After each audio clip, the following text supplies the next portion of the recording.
Hello there and welcome to SME On Point. My name is Diabo Seto. So today we are coming to you from Lime Rock Industrial Park.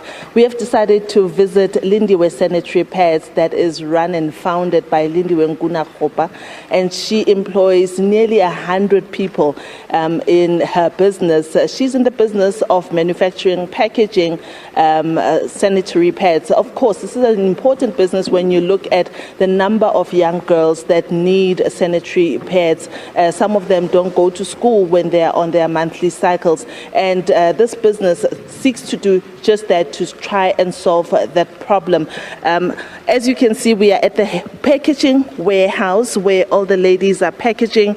It's really a beautiful scene to see work being created, and Lindiwe is here with us. Lindiwe, thank you so much. Welcome to SME On Point. Thank you. Tell us about why you chose the business of sanitary pads of all businesses you could have started.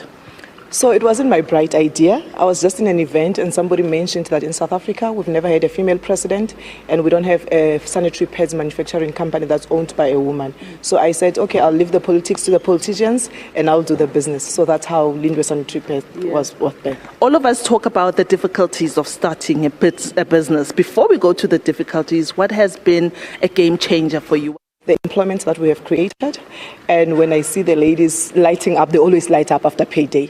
So I think for me that has been the highlight. And over and above that, breaking the glass ceiling, because in South Africa we are the first, because we are bringing in machinery that will be producing 800 sanitary pads per minute, right? And we are building a 4,000 square meter building just across the road. That's the first being owned by not just a black woman, but a woman in South Africa. So that's a highlight for me. Yeah. Let's talk about the difficulties with the economy, the way it is not growing, barely growing, and a lot of your peers in the SME landscape, detailing the challenges they have, load shedding, access to markets, among other challenges that are there. What are the biggest challenges that you are facing running this business with so much of the workforce? I think we also facing the problem of load shedding, but the biggest one for us is that we can't find raw material in South Africa, right? You've got to import the raw material. So that what that means for us as a small business is that we need to bulk stock the raw material. That means you've got to spend more. You've got to have more than 6 months worth of raw material stored. So that becomes a cash flow problem, because then money is trapped in the raw material. The other one, obviously, for us is access to markets, right? Because in our kind of business, not only is it price sensitive, but also we are competing with the big boys, and we're trying to educate the public to say, be comfortable with us, because we are SABS approved, our products of good quality. But for us to be able to do that successfully and aggressively, it comes with a lot of budget constraints, and we need to pump up money in there. So that's been the difficulty. Yeah. Won't you just take some time and show our viewers the packaging and what the sanitary pads look like? And I love the pink. Is it lilac color? Yes. We call it pink. We're not good with colors. For us, it's pink. Right. Tell me about how many are in a pack, how much they retail for, and just the journey of coming up with the packaging. It's beautiful, and as small as this. Every woman would want something this small in their bag, I'm sure. Yes. So we've got 3 ranges right now. We've got the medium flow, right, which is a regular one, and we also have the ultra thin long, which is obviously the long one for the heavy flow. We also have a regular one on an ultra thick, right? So what you see here is ultra thin, and it comes in different forms as well. We've got the cotton feel, we've got the air-laid feel, and all of that. Okay. And with the packaging, what was your question about packaging? I was saying that the journey of packaging, I know a lot of businesses that struggle to meet the right standards when it comes to packaging. We actually failed quite a lot because of packaging as well. I think we applied with the SABS 3 times, and then they kept saying the product is good, but the packaging is wrong. So, and it's so funny, because packaging is very expensive, and we'd be like, but we've got the right product, why can't you approve us? They say it goes together. So for us, we decided to stick with VENEC. You can see it's Lindiwe. and our tagline there is Bukulu Zonzibe. Yes. What does it mean? So Bukulu Zonzibe means greatness suits me. That is, for me, the business owner. It means greatness suits me, you know. But for the girl child, it means growing up looks good on me. You know, so the message is that the young girls should be comfortable, the young girls should embrace menstruation, should embrace maturity and all of that. So we're just saying to the girl child, we're walking the journey with you, and it's okay to menstruate. You know, it's not that bad. Let's talk about where the world is heading to. A lot of businesses are talking about the compliance of ESG, environmental, social and governance considerations, and many people are looking for alternatives to traditional sanitary pads as we know them. We're seeing menstrual cups, and of course things like tampons have always been there. How are you working with the business to make sure that you're not left behind when the world is moving to another product and you are still with sanitary pads? How are you making them environmentally sustainable? So two things, right? When we speak about being environmentally friendly, we must also look at the cost that comes with it.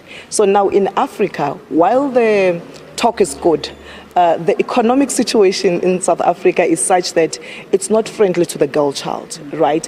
Because I think the DTI took us to Germany, I think 2 years ago or 3 years ago, and I came up with these bright ideas of how we need to make environmental friendly products and all of that, but they cost a little higher than this, right? And we found that the market here in South Africa is not as receptive to that because this is price sensitive, and our target market as well, you know, is struggling in terms they get social grants, they struggle, so every cent for them counts. So while as a business we want to do that, but because the market here in South Africa, perhaps we're not as educated enough about the importance of this, we found a lot of resistance. And with the reusable ones, with the cups, it was just a matter of the myths that comes around it, especially with the black mothers. They're not comfortable with their young girls inserting things on them because they believe it's gonna take away their virginity and everything. So it needs to. There's an education process that needs to follow, you know. And then with the reusable ones, the cloth one. While it's a good idea and stuff, but we found that because we struggle with a lot of water here in South Africa, with water, then it becomes difficult now for some other people to be able to keep that in a hygienic condition. But it's more accepted, that one. But if we could solve the water issue, women could use that. So yeah. So here on the show, I'm quite big on us creating a lot of Lindiwes, right? So we can grow the economy. There's someone sitting at home now thinking, I would love to start a business like that, but where do I start? Can you give them a tip? It starts with the mind, you know, because when I started the business, I didn't have the resources, I didn't have the experience. It was just out of excitement, right? And I had a lot of doors closed on me and people saying, you can't make it. And I've always responded, it's not that I can't make it. The question is whether when I make it, you'll be part of the story or not. Making it is not even a question to consider. So now I'll say it starts with your mind. If you are resolute that you'll make it, so do whatever it takes. Don't give up. Go knocking on doors. You'll eventually make it, and you'll eventually get somebody who's able to help you. Right. Lindiwe, thank you so much for your time. I've been speaking to Lindiwe Nkuna. She's the founder of Lindiwe Sanitary Pads. We are out here in her warehouse where the packaging is happening. As you can see, the ladies are busy. Work has been created, and these packets of sanitary pads are destined for, when, as she says, particularly those that are vulnerable, that are still on social grounds, but you can find them in the market. She's very optimistic about those who want to start a similar business, that it starts with a mindset. And we will obviously be uploading this episode of SME On Point on our Facebook page. Our handle is @SME On Point if you really want to look at this video again and to take down the name of Lindiwe Sanitary Pads so you can prioritize them when you go buy your toiletries one day. And that is all I have for you on SME On Point. Remember to support small businesses in your communities, and let's make those rands and cents circulate.